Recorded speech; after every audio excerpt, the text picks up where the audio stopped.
अस्सलाम वालेकुम फ्रेंड्स, कैसे हैं आप सब। आई होप आप सब खैरियत से होंगे और मज़े में होंगे, नावल्स भी इंजॉय कर रहे होंगे। तो आज मैं आपके साथ जो नावल शेयर करने लगी हूँ उसका नाम है बरके हयात। बहुत ही अच्छा नावल है और आई होप आपको पसंद भी आएगा। तो नावल की तरफ बढ़ने से पहले आप सबसे रिक्वेस्ट है कि प्लीज़ चैनल को ज़रूर सब्सक्राइब करें, बेल आइकन के बटन को भी प्रेस करें ताकि मैं जब भी नावल अपलोड करूँ, सुबह शाम दोपहर रात जब भी, तो आपको उसकी नोटिफिकेशन मिल जाए। तो वीडियो को लाइक करना कभी भी ना भूलना, ठीक है। तो चलें अब बढ़ते हैं नावल की तरफ। वो दोनों 1 घंटे से मुसलसल भाग रही थी। अब उनकी हालत बहुत ख़राब हो चुकी थी। शाम रात में ढल रही थी। अंधेरे और सन्नाटे में दौड़ती दो लड़कियां अपना आप और अपनी जान बचाकर भाग रही थीं। बक रुको ज़रा, अब मैं मज़ीद नहीं भाग सकती। मेरे पाँव दर्द से फट रहे हैं। नहीं ऐन, हम हार नहीं मान सकते। हमें ज़िंदा रहना होगा और बाकी सबकी ज़िंदगियां भी बचानी होंगी। उठो, जल्दी करो ऐन। बरक ने उसके पाँव से कांटा निकालकर फेंकते हुए कहा था, जो ऐन के पैर में पोस्ट हो चुका था। जहाँ से वो भागी थी वहाँ पे मौजूद तमाम लड़कियों के जूते उतरवा दिए गए थे। उन्हें ज़्यादातर भूखा रखा जाता था कि वो भाग ना पाएं और इनमें भागने की हिम्मत ही ना रहे। बर्क ने फिर से एक बार ऐन की हिम्मत बढ़ाई थी। उठो मेरी सोनी, उठो। ऐन अब आंखें पोंछकर उठ खड़ी हुई। वह दोनों अब फिर से दौड़ने लगी थी। खस्ता हाल, फटा हुआ लिबास, फ़ज़ा में गर्द उड़ाते पैर, घाम इतना के फूल चूर था। लंबी मुसाफत और गैर मुतय्यन रास्ता, 15 दिन की कैद से भागी हुई लड़कियां बहुत फरसुदा हाल थीं। अफ्तरी उनके रूम से झलक रही थी। प्यास से हलक खुश्क थे। इन दोनों का वहाँ से निकलना नामुमकिन था, लेकिन अगर वो निकल गिली थी तो कोई तो मदद शामिल होगी। ये बात खुद में एक राज थी जो वो भी नहीं जानती थी। कहाँ गईं वो दोनों लड़कियां, आखिर गई कहाँ यहाँ से वो दोनों। एक स्याह फाम आदमी चला रहा था, ब्लैक वाइट लॉन्ग कोट पहने हुए, संघार लगाते हुए वो चला रहा था। संघार लगाते हुए चला रहा था। मैं कुछ नहीं जानता। मुझे वो लड़कियां आज हाल में चाहिए। सुन रहे हो तुम सब? अगर अपनी ज़िंदगी प्यारी है तो फ़ौरन उन्हें यहाँ लाया जाए। अपनी ज़िंदगी प्यारी है तो कल के सूरज के साथ खबर ले आना। वो 10 के 10 दम साधे खड़े इस सियाफाम शख्स की बातों को गौर से सुन रहे थे और सर झुकाए हुए, नज़रें नीची थीं।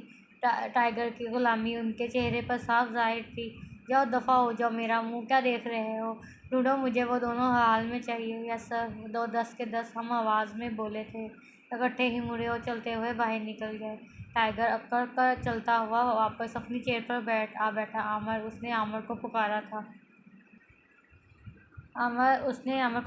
आमर, यस सर। टाइगर, बाकी की 6 लड़कियां कहाँ हैं? सर, वो गोदाम में बंधी हुई हैं। उनका भी ठिकाना बदलना है क्योंकि हमारे पास वक्त बहुत कम है। अगर इन लड़कियों ने जंगल पार कर लिया तो मुसीबत बन जाएगी। तुम इतनी लापरवाही कैसे कर सकते हो आमर और शम्स? मुझे तुमसे ये उम्मीद नहीं थी। टाइगर के बाजू इतने कमज़ोर कैसे हो सकते हैं? दिल तो करता है ऐसी बाजुओं को काटा जाए जो नकारा हो जाए, लेकिन टाइगर तुम्हें मौका देगा। आमिर और शम्स ने नज़रें झुकाकर चुप साध गई क्योंकि उनकी ज़रा सी लर्ज़श उन्हें मौत के घाट उतार सकती थी। आमिर, तुम इन लड़कियों के काम से फ्री होकर बस ज़ात खुद इन लड़कियों को ढूंढना। कुछ ही देर में वो इस इमारत के एक कमरे में मौजूद थे जहाँ माल से भरे कार्टून एक तरफ चुने हुए थे और एक तरफ 15 लड़कियां बंधी हुई थीं। आमिर, इन बंदों की तरफ मुतवज्जो हुआ। सुनो, कंटेनर में जल्दी से सामान रखो। 2 और लड़कियों को भी इसी कंटेनर में शिफ्ट कर दो। बॉस का हुक्म है, तुम्हें आज रात यहाँ से निकलना है, सुना तुमने? पर इस मामले में कोई कोताही नहीं होनी चाहिए। आमिर की बात सुनते ही वो सब आदमी काम पर लग गए। सारे कार्टून्स उठाकर कंटेनर में रख गए और लड़कियों के पाँव खोल गए और उनको भी कंटेनर पर लाया गया। उन्हें बड़ी महारत से कंटेनर में ही छुपाया गया था ताकि किसी को मालूम ना हो सके। बरक और ऐन दौड़ते दौड़ते काफ़ी थक चुकी थी। रात काफ़ी हो रही है। बरक हाँ, रात के अंधेरे बढ़ते जा रहे हैं, कोई राह नज़र ही नहीं आ रही, क्या किया जाए? जंगल भी इतना घना और इतना बड़ा है कि हम क्या करें, कुछ समझ नहीं आ रहा। पर क्या रात को यहाँ शेर भी होगा? ऐन ने मुँह बसोरते हुए कहा। हाँ, हाँ, बेवकूफ़ लड़की, इंसानी शेरों का सोचो जो पीछे छोड़ आए हैं। अगर इनमें से कोई एक भी आ गया या उन्हें हमारी भनक भी पड़ गई तो हम कहाँ हैं? तो क्या बनेगा हमारा? वो लोग हमें मार देंगे, हमें ज़िंदा नहीं छोड़ेंगे। यहाँ हर तरफ मौत का पहरा है। हम कब तक अपनी इज़्ज़तों को बचाए दौड़ते रहेंगे? मुझे कोई राह नज़र नहीं आती। बर्क ऐन की आँखें आँसुओं से भर गई थीं। हाँ ऐन, राह नज़र नहीं आती, पर हौसले पस्त नहीं करने। हाँ, सब कर सकती हैं, तुम्हें मज़बूत होना होगा। तुम सही कह रही हो बर्क, तो हम यहाँ से निकल जाएंगे इंशाल्लाह। वो दोनों फिर से भागना शुरू हो गई थीं। उन्हें रात गुज़ारने के लिए एक महफूज़ ठिकाने की ज़रूरत थी। काफ़ी देर बाद उन्हें दूर ही एक बहुत बड़ा और घना पेड़ दिखाई देने लगा। बरक ने तेज़ दिमाग में होशियारी की एक लहर दौड़ गई। एन बरक, यकीनन तुम कुछ सोच रही हो, है ना? बरक, हाँ, मैं सोचती हूँ रात इस पेड़ पर बसर की जाए और सुबह होते ही अपना रास्ता नापा जाए। बड़ी मुश्किल से वह दोनों पेड़ पर चढ़ने में कामयाब हो गई थी। दोनों के पास दरख्त की मजबूत शाख थी अपनी हिफाजत के लिए, इसके अलावा कुछ न था। नादान लड़कियां इस बात से अनजान थी कि टाइगर के वो आदमी बहुत शातिर और चालाक है और उनकी बर्क रफ्तार गाड़ियां मीलों का सफ़र बआसानी तय करती हैं। टाइगर के हुक्म पर उसके शिकारी कुत्ते उन्हें सूंघते हुए आग आगे बढ़ रहे थे। गाड़ी जंगली राहों पे सरपटक दौड़ रही थी। अमर की निगरानी में हो रहा था सब कुछ। चंद आदमी पैदल अपने कुत्ते लिए सरगर्म थे। इनमें से प्यादा एक शख्स ने नदी किनारे गीली मिट्टी में कदमों के निशान देखे थे। वो निशान ऐन और बरक के पाँव के ही थे और पेड़ भी नदी के करीब ही था। बातों के इशारों से करमदाद ने गाड़ी को रुकवाया। अमर गाड़ी से नीचे उतरा। क्या बात है करमदाद, क्या हुआ है? कोई सुराग लगा है क्या? जी सरकार, ये देखे पाँव के निशान, ये ज़रूर इन लड़कियों के होंगे। वो यहाँ से ही गुजरी हैं और मिट्टी पर बने निशान अभी सूखे नहीं हैं। करमदाद ने अपने तजर्बे से तहत अमर को आगाह किया था। अमर ने अपने बालों को दुरुस्त करते हुए कुछ सोचकर सबको वहाँ ढूंढने का इशारा किया। दरख्त पर बैठी लड़कियाँ काफ़ी डरी हुई थीं, आंखों में आंसू भरे थे। एक दूसरे का चेहरा ऐसे तक रही थी जैसे अपनी मौत का यकीन हो गया हो। अब खामोशी में आंखें बोल रही थी, ज़बान पे कफल पड़ गई थे। रात अब यकीनन गालब आ चुकी थी दिन पे। अब तो बस अगले दिन के सूरज का इंतज़ार था। ऐसा सूरज तुलू हो जो रिहाई का हो, अपनों से मुलाकात का हो। मुंतज़िर वालदैन की आंखों को करार आ जाए, पर नहीं, यहाँ तो टाइगर के बंदे चारों तरफ फैले हुए उन्हें ढूंढ रहे थे। आमिर के हाथ में पकड़ी टॉर्च ऊपर की जानब गई थी। इस वक्त वो तन्हा पेड़ के नीचे खड़ा था और वो दोनों सांसें रोके दुआ करने लगीं। और वहाँ अमर ने टॉर्च चलाई तो उसकी रोशनी दूधिया पाँव पर पड़ी और उसने टॉर्च बंद कर दी और आवाज़ लगाई, दरख्त के नीचे खड़े होकर आवाज़ लगाए, आ जाओ सब, मुझे लगता है हम अपना वक्त ज़ाया कर रहे हैं। चलो सब गाड़ियों में बैठो, रात का अंधेरा है और वक्त कम है, हमें जल्दी करना है टाइगर का काम। वो सब उसकी बात सुनते ही फ़ौरन गाड़ियों में सवार हो गए। एन और बर्क तशद्दुद से एक दूसरे का चेहरा देख रही थी। कुछ लम्हों में गाड़ियाँ नज़रों से ओझल हो गई थी। बर्क और एन नीचे उतरी। एन, उसने ऐसा क्यों किया? ये टॉर्च भी रख दिया जबकि वो हमें देख चुका था। बरक, हाँ, ये बात बहुत हैरानकुन है। बरक अब अपने दिमाग में कड़ी से कड़ी मिला रही थी। जहाँ इस थोड़ी सी मुद्दत में अक्सर और बेशतर बार आमिर उसकी मदद कर रहा था। बरक ने झुककर टॉर्च उठाई और उसका जायज़ा लेने लगी। टॉर्च के नीचे एक बटन मौजूद था। बटन के से दबाते ही टॉर्च का निचला हिस्सा खुल गया था। अंदर से निकलने वाला मवाद काफ़ी हैरानकुन था। आप लोग यहाँ से किसी भी सूरत निकल जाएं, अगर आप लोग टाइगर को मिल जाती हैं फिर भी वो आपको मार डालेगा।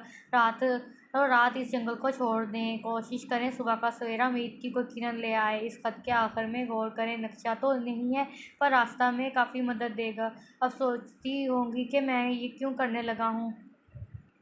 मैंने ये सब अपने दिल के हाथों मजबूर होकर किया है।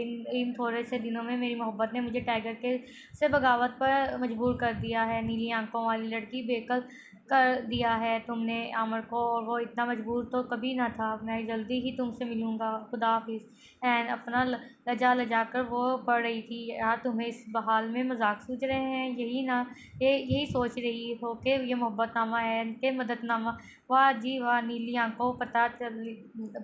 आंखें ना लिखता कमबख्त, तो मैं अपनी आंखें समझ जाती। हाय यहाँ तो तुम निकली, बस बस तुम मेरे भाई का सोचो जो तुम पर फरिश्ता है।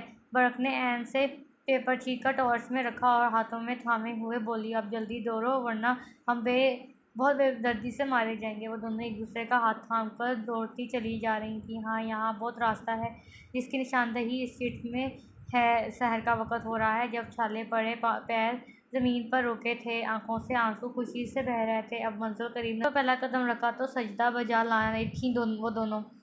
अब ज़रूरत थी तो किसी मददगार की। सजदे से सर उठाया तो करीब से गुजरता एक ट्रक रुकता हुआ पाया। ट्रक से निकलते हुए शख्स को देखकर वो दोनों बहुत हरासा होने लगी। आयन तो बर्फ के पीछे छुप सी गई। ओ देर उम्र ट्रक वाला उनके करीब आया, बोला, अब जल्दी करो, पिछले 3 घंटों से इंतज़ार कर रहा हूँ। आप लोगों का लहजा उसके पख्तून होने की ज़मानत था। आप कौन है लाला? हमारा इंतज़ार क्यों कर रहे हैं? बरक ने अपनी विल पावर का इस्तेमाल किया था और हिम्मत बांधकर अपने खौफ को दबाकर सवाल किया था, अब इधर चलो, रास्ते में बात होगी, किसी से ने देख लिया तो हमको क़यामत आ जाएगी बच्चे। वो दोनों उसका ताक़ुब करती ट्रक में जा बैठी। बरक, अब आपको किसी ने भेजा है?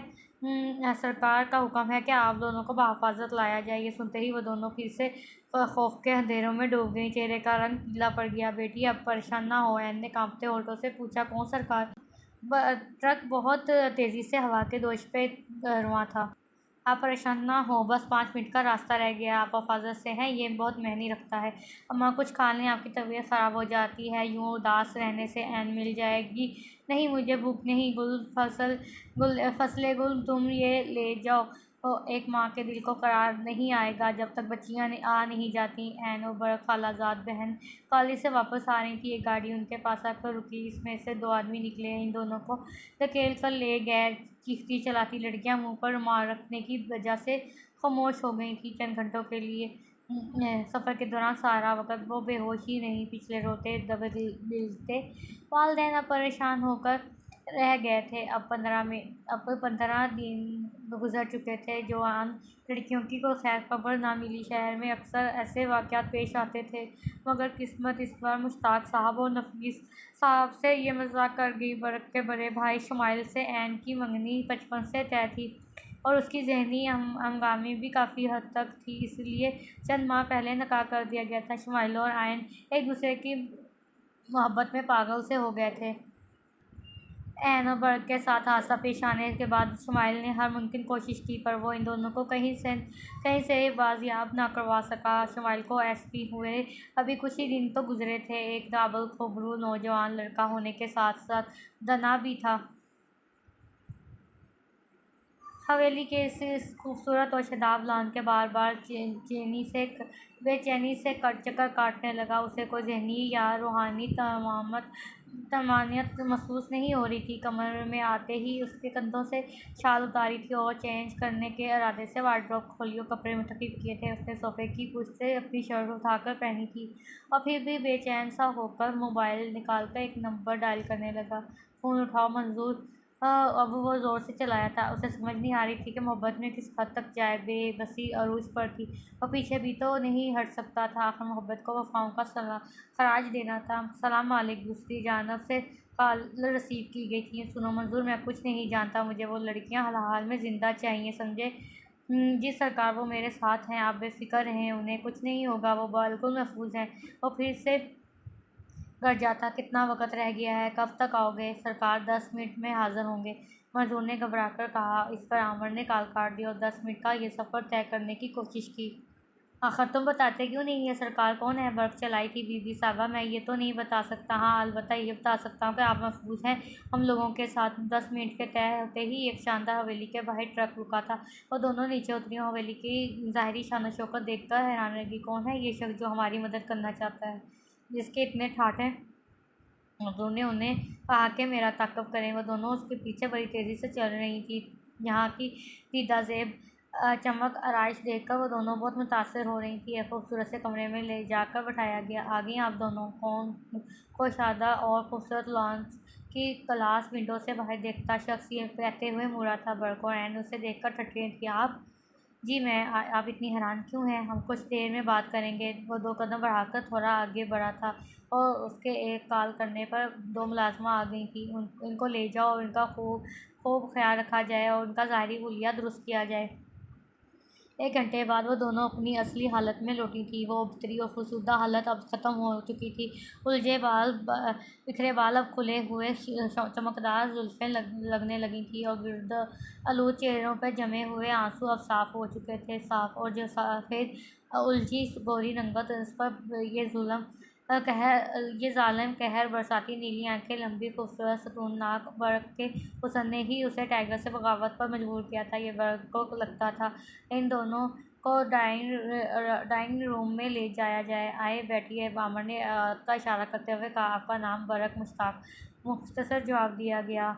खूब। और आपका? जी एन नफीस। बाकी लड़कियां भी तो थीं यहाँ पर, आप लोग ही क्यों इकट्ठी भाग निकली? बर्क ने फ़ौरन से कहा। ये मेरी भाभी है, मेरे भाई की मरूका। ग्रेट, तो ये बात है। मुझे नहीं लगता कि मुझे वजाहत देनी पड़ेगी कि मैं कौन हूँ। हाँ ना, आमिर ने बर्क की आंखों में झांकते हुए कहा। पर बर्क ताब ना ला पाई। बर्क नज़रें झुका गई। खाना लीजिए, बाकी गुफ्तगू खाने के बाद करते हैं। खाना लीजिए, बाकी गुफ्तगू खाने के बाद करते हैं। ओके जी। बर्क और एन काफ़ी दिनों से भूखी थी, इसलिए खाने पर ध्यान दिया जब आ गई और आमिर उनको खाते से इंसाफ करता देख मन ही मन में मुस्करा रहा था। खाने से फुर्सत पाते ही वो इसी रूम में वापस आई जहाँ तैयार हो गई थी।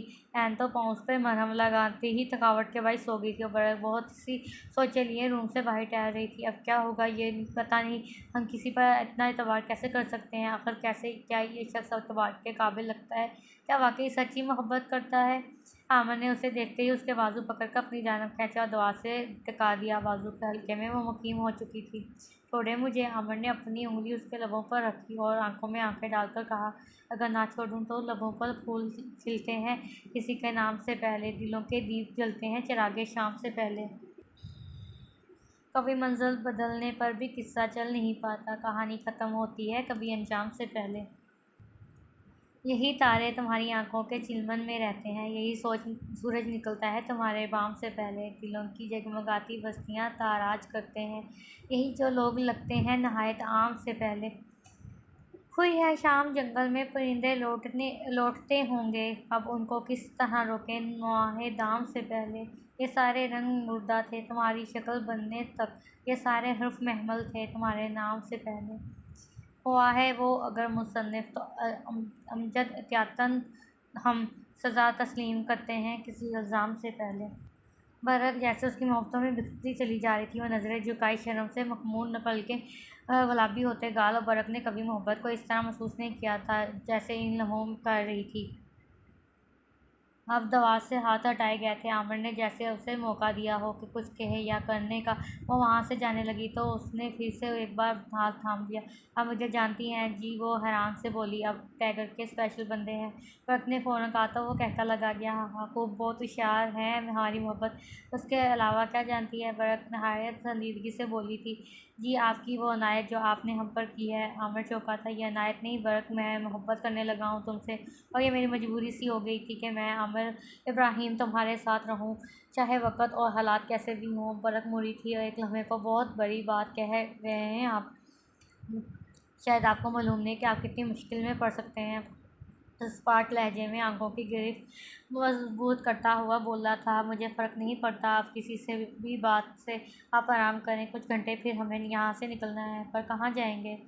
एसपी शमाइल के पास। इन लफ्ज़ों ने उसके छोटे से दिमाग पर बम फोड़ा। आंखों में आंसू उमड़ आए थे। और मेरे बहुत अच्छे रफ़ीक हैं, हमारे लिए मददगार साबित होंगे।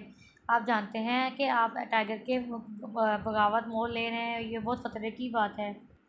जी, पर अब बाजी तो खेलनी है। बर्क मुश्ताक आमा मुस्कुराकर जा चुका था। शमाइल सख्त गुस्से में मक्खियाँ भींचकर चला रहा था। और मैं अभी खुद बहुत परेशान हूँ आमिर, इस गैंग का फिर किसी दिन सोचेंगे।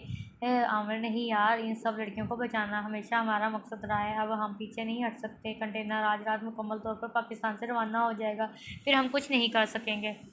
शमाइल, देख यार, मेरी खुद की बहन और बीवी आज 15 दिन से लापता है। सुना तुमने? आमिर, क्या ये तू अब बता रहा है? शर्म तो नहीं आई? इतने दिनों से क्यों नहीं बताया? शमाइल, सॉरी बट समझ नहीं आ रहा।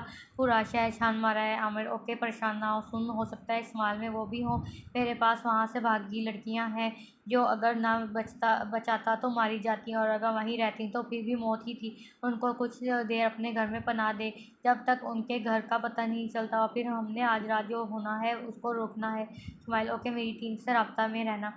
आमिर, ओके, बट तुझे इन लड़कियों को महफूज मुकाम पर मुंतकिल करना है, क्योंकि अगर उसे अगर कुछ हुआ तो जीना मुहाल हो जाना। स्माइल, ओह अच्छा, तो बात ये है। ओके, करते हैं कुछ। मोबाइल बंद करके वो गाड़ी लेकर लंबे घंटे भर का सफ़र तय करता आमिर के असल ठिकाने पर आया। अस्सलाम वालेकुम। वालेकुम सलाम। दोनों गले मिले थे बहुत खलूस से। आओ बैठो। वो दोनों अपनी प्लानिंग के मुताबिक डटील इकट्ठी करने में मसरूफ़ थे। इस्माइल के साथ एक भारी तफरी था और अमर की हवेली से थोड़ी दूर ही रोकी थी। वहाँ बर्क ने एन के सोते में जो हुआ वो तमाम बातें एन के गोश्तवार की। बर्क रो रही थी। उसने भाई का नाम लिया। मुझे यकीन नहीं आ रहा कि हम अपने घर जाएंगे। एन पर जोश लहजे में कहा उन्होंने तुमने उन्हें सब बता दिया कि तुम उनकी बहन हो? नहीं यार, नहीं बताया। मैं सुन सी हो गई थी। दरवाजे पर दस्तक हुई थी। वो दोनों चौंक गई। तवज्जो इस जानब मरकूज़ की गई कि अमर, मेरा दोस्त आया है आप लोगों को आपके घरों तक पहुंचाने के लिए। बर्क के लहजे पर इस पल में आई चमक देखकर वो मुस्कुरा दिया और बोला, आए आ जाएं। वो उसके पीछे बाहर लॉन्च में आई तो सामने शुमाइल को देखकर कभी हंसती और कभी रोती।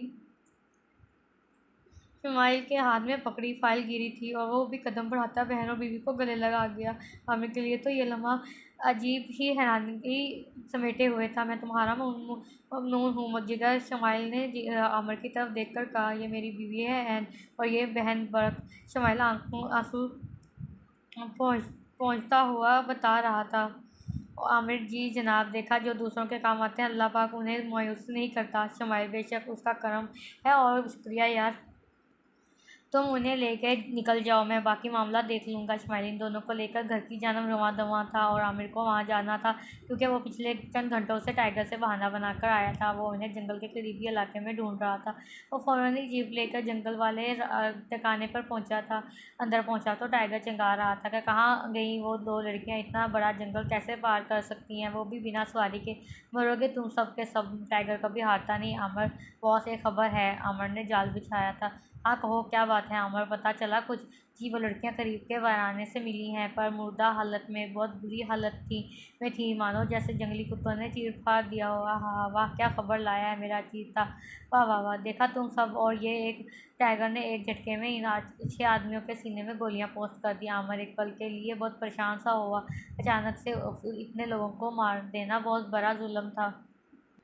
और पिछले 6 माह से खुफिया तौर पर यह काम सर अंजाम दे रहा था। वो चाहता था कि लोगों में रहकर उनके खिलाफ सबूत इकट्ठे किए जाएं, उन्हें पकड़ा जाए। शायद वो अभी और वक़्त लगाता, पर बरक और एन के बचाने के लिए इरादा कर लिया कि अब वो वक़्त आ गया है। बॉस, हमें चलना होगा, आपको कोई ख़तरा ना हो, इसलिए चलिए, मैंने ठिकाना ढूंढ लिया है। अमर ने उसे अपने जाल में पूरी तरह जकड़ लिया था। टाइगर और उसके बंदों को आमिर वहाँ से ले गया था जहाँ सारा इंतज़ाम कर दिया गया था। झाड़ में छुपते कमांडोज ने हमला शिद्दत से कर दिया था। सबके सब पकड़े गए थे। आमिर ने टाइगर को सर के बालों से जोड़ा था। बहुत होशियार होना तो टाइगर, लेकिन देखो आज तुम मेरे बनाए पिंजरे में कैद हो। जानते हो, मुझे कैप्टन आमिर इब्राहिम नाम है मेरा।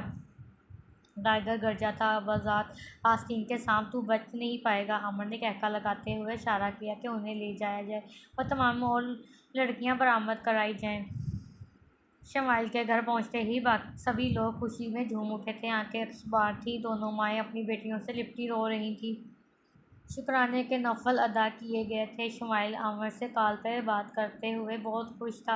अमर चाहता था कि अपने वालिदैन को शुमाइल के घर भेजे ताकि वो बर्क के लिए रिश्ते की बात कर सके। शुमाइल ने अपने वालिदैन से अमर और बर्क के रिश्ते की बात की थी, उन्हें सारी बात बताई थी कि किस तरह इसने इतनी लड़कियों को बचाया है। शुमाइल के कहने पर ही अमर ने टाइगर से पंगा लिया था। अमर और बर्क का निकाह बहुत ही धूमधाम से किया गया था। बर्क बहुत ही खुश थी। इतनी मोहब्बतें निछावर करने वाला जवान साथी जीवन साथी मिला था। खुशकिस खुशकिस्मत होना क्या होता है उसने अब जाना था। बरक ने वाइट लॉन्ग फ्रॉक जेबतन कर रखा था, हाथों में पहनी सिल्वर सिल्वर चूड़ियाँ और पायल उसकी रनाई में इजाफा कर रही थी। बालों में लगे सफ़ेद फूल मुड़ मुड़ कर उसके गुलाबी गाल चूम रहे थे। वो निगाहें झुकाए बैठी हुई थी। आमर के बाहर दिखने पर उसकी नज़रें उस जाने मरबूस हुई तो मुस्कुराए हट ज़ेरे लब आई थी। अगली सुबह एक हसीन सुबह थी। वो दोनों सहेलियों की रुखती थी, एक जैसे सुरख दीदा ज़ेब लहंगे खूबसूरत ज़बाइश और अपनी मोहब्बतों को पाने की मुस्कुराहट रुखती खैर व आफियत से हुई थी। बड़ों की दुआओं के ज़ेरे साया अपने दोनों दूल्हे ने अपने घरों की हो गई थी। गुलाबों से सजी राहदारी से होते हुए उसे आमर इब्राहिम के कमरे में लाया गया, जहाँ बिस्तर पर सजे सुरख गुलाब बेताब हो रहे थे। इस दुल्हन से मिलने को हर खुशी मुंतज़र थी। अपने इर्द गिर्द देखती अपने परवरदिगार की शुक्रगुजार कर रही थी। दरवाजे पर दस्तक हुई तो वो खुद में सिमटी चली जा रही थी। दरवाजे को घसीटता गया था और सामने उसकी दुल्हन उसकी आमद की मुंतज़िर थी। धड़कनें तेज़ होने लगी थी। बरक आमर ने करीब होकर हल्की सी सरगोशी की थी और बरक के तमाम ख्वाब गदा शीरी सखन महबूब एक एक पल थम जाए तेरी दीद में। हाथ बढ़ाकर बरक का हाथ अपने हाथों में लिया था। काश मैं तेरे हसीन हाथों का कंकन होता। तू बड़े प्यार से, बड़े चाँव से, बड़े मान के साथ अपनी नाजुक सी कलाई में चढ़ाती मुझको। बेताबी से फ़रक़त के ख़ज़ां लम्हों में तू किसी सोच में डूबी जो घुमाती मुझको। मैं तेरे हाथों की खुशबू से महक सा जाता जब कभी मूड में आकर मुझे चूमा करती। तेरे होंठों की हद से दहक सा जाता। रात को जब भी तू नींदों से सफ़र पर जाती, मरमर अरे हाथ का एक तकिया बनाया करती। मैं तेरे कानों से लगकर कई बातें करता, तेरी जुल्फ़ों को, तेरे गाल को चूमा करता। जब भी तू कबा खोलने लगती, जाना अपनी आँखों को तेरे हुस्न से खैरा करता। मुझको बेताब सा रखता तेरी चाहत का नशा। मैं तेरी रूह के गुलशन में महकता रहता। मैं तेरे जिस्म के आंगन में खनकता रहता। कुछ नहीं तो यही बेनाम सा बंधन होता। काश मैं तेरी हसीन हाथों का कंगन होता। वसी लफ्ज़ हो, एहसास हो तो अरमान बेमहर गुफ्तगू करते हैं। बहुत ही अच्छा छोटा सा अफ़साना था, लेकिन अच्छा था। और आप सबसे रिक्वेस्ट है कि चैनल को ज़रूर सब्सक्राइब करें, बेल आइकन के बटन को प्रेस करें, क्योंकि मेरी अब यही कोशिश होगी कि मैं 2-2 3-3 नावल अपलोड करूँ, ठीक है। तो थोड़ा मैं फ्री हूँ, इसलिए मैंने सोचा आप लोगों के लिए थोड़ा नावल पढ़ा जाए। एक एक दो दो तो लाजमी पढ़ा जाए।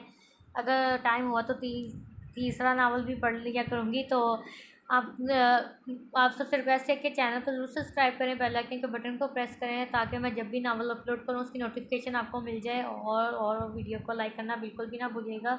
तो चलें अब बढ़ते हैं, नहीं, अब नेक्स्ट वीडियो में नेक्स्ट नावल के साथ आप लोगों के मुलाकात होगी।